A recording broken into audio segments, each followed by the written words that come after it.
Salut à tous et bienvenue sur la chaîne YouTube Serum BTP. Alors aujourd'hui on se retrouve pour la formation sur le logiciel Robot Structural Analysis Professionnel 2018. Aujourd'hui nous allons tout simplement faire le dimensionnement d'une semelle isolée sur ce logiciel. Ok, directement allons-y dans notre logiciel. Donc vous allez démarrer le logiciel Robot, vous allez atterrir sur cette interface.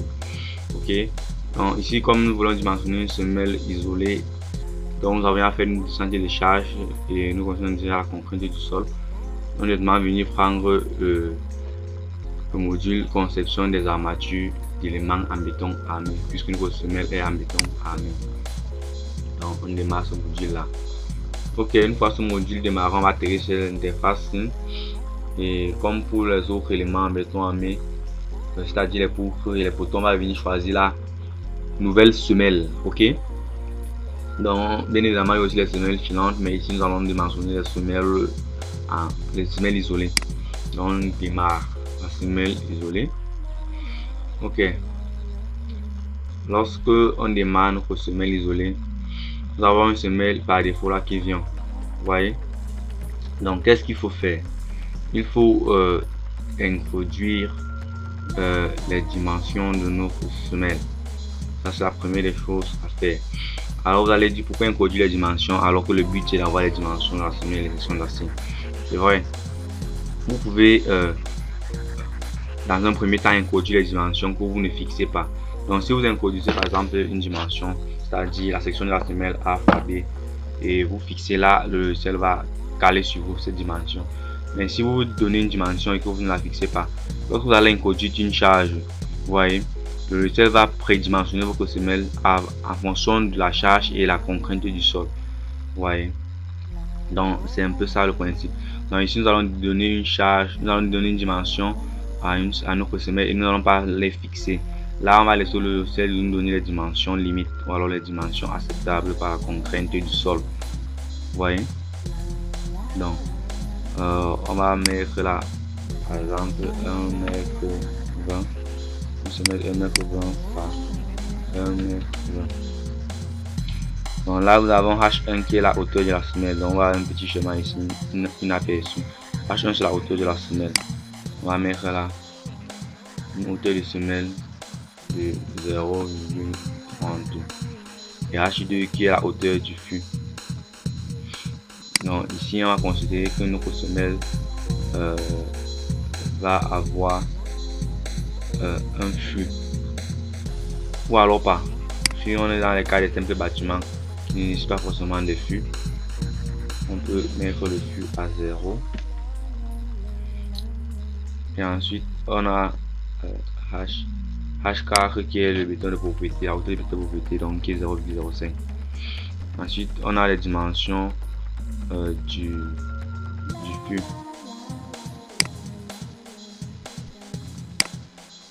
Donc considérons que le fût c'est l'amorce.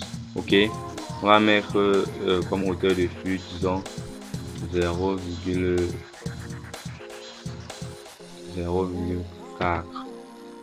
Ensuite on va mettre la section du fût 0, un poteau de 20 x 20, une amorce de 20 x 20. Ok, et il n'y a pas d'excentricité par rapport à notre semelle, donc le fût est centré, tout est centré. Lorsqu'on a fini, on va aller sur les paramètres du fût. Donc on va cliquer type de fût, sous poteau ou voile, c'est bon là. Ensuite on a les dimensions du fût là, 0,20 x 0,20. on va aller sur l'optimisation. Alors ici l'optimisation c'est quoi? On va vouloir que notre semelle soit homothétique par rapport au fût ou alors par rapport à la morse qui va venir dessus. Ça veut dire quoi? Si les dimensions, si notre amorce est rectangulaire, si on clique là sur homothétique, la semelle va aussi être une semelle rectangulaire. Si le poteau est carré, la semelle va aussi être carré. Donc c'est ça qu'on appelle l'homothétie. Vous voyez ici, il y a des proportions, c'est-à-dire A sur B est égal, petit a sur grand A est égal à petit b sur grand B. Ça c'est l'homothétie. Donc on va laisser notre semelle homothétique par rapport à l'amorce. Ok. Une fois que tout ceci est fait, on va cliquer là sur appliquer et on va fermer. Là vous voyez directement qu'on a notre semelle avec les dimensions prédéfinies. Là on va regarder les normes de dimensionnement. Ok. Donc pour regarder les normes de dimensionnement, on va aller dans fenêtre, préférence de la tâche, normes de conception. Et là au niveau du béton armé, on va utiliser le Bayer 91 modifié en 99. Et au niveau de la géotechnique, on va prendre le document technique unifié. Ok, on clique sur OK. Donc là maintenant on va venir introduire nos charges. Donc on a chargé sur la semelle. Ok, on a d'abord les charges permanentes. Donc ici comme charge permanente, nous allons avoir une charge de 100 kN bien sûr, et c'est une charge ponctuelle. Donc on a une charge de 100 kN au-dessus de la semelle. Ensuite on ajoute et on introduit une charge d'exploitation aussi. Donc ici la charge d'exploitation va être de 60 kN. Ensuite on ajoute et on ferme. Ok. Lorsqu'on a défini nos charges, on va directement définir le sol, c'est-à-dire le sol sur lequel va reposer notre semelle. Ok. Donc là on a les différents codes de niveau. On a N1 qui est à code de niveau 00 dans le dessus du sol. Après on a NA qui est tout simplement la côte au-dessus de la semelle. Vous voyez, NA dans le dessus de la semelle. Voilà, là où la semelle commence. Et on a par la suite NF qui est le niveau du fond de poule. Vous voyez, non? Donc ici NA, on va simplement dire que NA, bon, NA va être égal à, bon, on va dire moins 1 mètre, moins 1. NF va être égal à niveau du fond de puits moins 1,5. Ensuite on va choisir le type de sol. Là, bon, bien évidemment s'il y a une nappe phréatique, c'est-à-dire de l'eau dans le sol, allez mettre cela. Mais on va considérer qu'on n'a pas d'eau dans le sol. Donc ici on va maintenant introduire le type de sol qu'on a. Donc là vous avez les argiles et limon en fait. Donc vous allez choisir là, là vous avez toute une variété de sols. Donc on va choisir, on va considérer qu'ici on a affaire aux argiles limoneux. On va considérer qu'on a affaire aux argiles limoneux. On va cliquer là sur argile limoneux. Ok. Là aussi, vous avez là le poids volumique. Donc c'est une base de données qu'on peut éditer et introduire. Si vous n'avez pas un type de sol qui figure déjà ici, vous pouvez éditer sur la base et ajouter autre type de sol avec le poids volumique. Ok, c'est très intéressant. Donc ce que j'essaie de faire, on va tout simplement cliquer là sur appliquer. Ok, on va appliquer et on va fermer. Ensuite on va venir définir les options géotechniques, c'est-à-dire les contraintes et tout.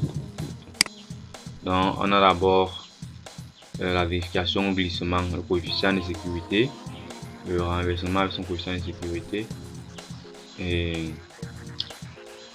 le soulèvement à l'élu et à l'ULF. Vous voyez un peu. Ensuite on a la partie contrainte. Donc là il faut cocher pour que la vérification au glissement soit dans les notes de calcul, la vérification au renversement c'est les notes de calcul, c'est très important. Ok, donc il faut glisser ces cases ici cochées. Ensuite, on va venir là sur la méthode de calcul. Donc, ça peut être une méthode de laboratoire ou une méthode de pressiométrie complète. Donc, on va laisser la méthode de pressiométrie complète. Et on va venir là, on va vous demander, là ce sont les contraintes admissibles, ok. Donc, on va vous demander la contrainte admissible. Donc, déjà, généralement, comme nous sommes mon pays, la contrainte moyenne est de 0,24 mégapascal. Donc, pour les sols meubles, vous voyez. Maintenant, pour les sols argileux, pour les sols marécageux, en fait, la contrainte est de 0,20 et parfois ça peut même descendre jusqu'à 0,15. Donc là, on considère que nous sommes dans un terrain meuble qui a une résistance, qui a une contrainte admissible de 2 bars ou alors de 0,2 mégapascal. Ok. Ensuite, lorsqu'on introduit la contrainte, on va vous demander D ici qui est le point où on a cette contrainte, ou alors l'encadrement où on a cette contrainte. Vous voyez, on va considérer qu'on a eu cette contrainte au fond de pouce, c'est-à-dire 1,5. Mais ensuite, on clique sur OK. Lorsqu'on a défini les options géométriques, on va maintenant aller définir les options de ferraillage. Ok, donc on va avoir les paramètres d'état. Ici, pour les paramètres d'état, on va considérer que la fissuration est préjudiciable et le milieu est agressif. Ok, bon, on va cliquer là sur OK. Ensuite, on va aller définir les options de calcul. Comme option de calcul, on a le poinçonnement, cisaillement, l'enrobage. Donc l'enrobage est bonne par rapport à ceci. On va prendre 2,5. Après on va aller sur les options du béton. On va prendre le béton 25. Jamais que du coup Vanilla est déjà là, on va laisser 20 mm assez longitudinal là. On va prendre les aciers de classe HA400 et pour cela on va demander au logiciel de nous faire un choix entre les 10 et les 12. Ok, ensuite on va aller prendre les aciers transversaux, transversales. On va prendre toujours les HA400 et on va demander de nous faire un choix entre les 10 et les 12. Ok, maintenant les armatures additionnelles, on va faire pareil. On va prendre les HA400 et on va faire le choix entre les 10 et les 12. C'est bon, on va cliquer sur OK. Ensuite, on va aller voir les dispositions de ferraillage. Ok, on a la disposition de ferraillage. L'espacement mini, l'espacement doit être supérieur ou égal à 10 mm. Ok, bon, on va dire l'espacement doit être supérieur ou égal à 15 mm. Ok, donc on a une maille de 15 x 15. C'est pour le premier lit. Pour le second lit, on va faire pareil, espacement de 15 mm. Et ici, si on a des lits. Ensuite, on va aller voir les paramètres du fût. Donc là, on va choisir ceci, modèle de fusil. On va aller voir les attentes. Ok, on a les attentes là. On va prendre 0,4 mais donc 4 cm comme attente. Ok, lorsque tout ceci est fait, on clique sur OK et ensuite on va lancer les calculs. Donc on va cliquer là sur calculer, on clique sur calculer.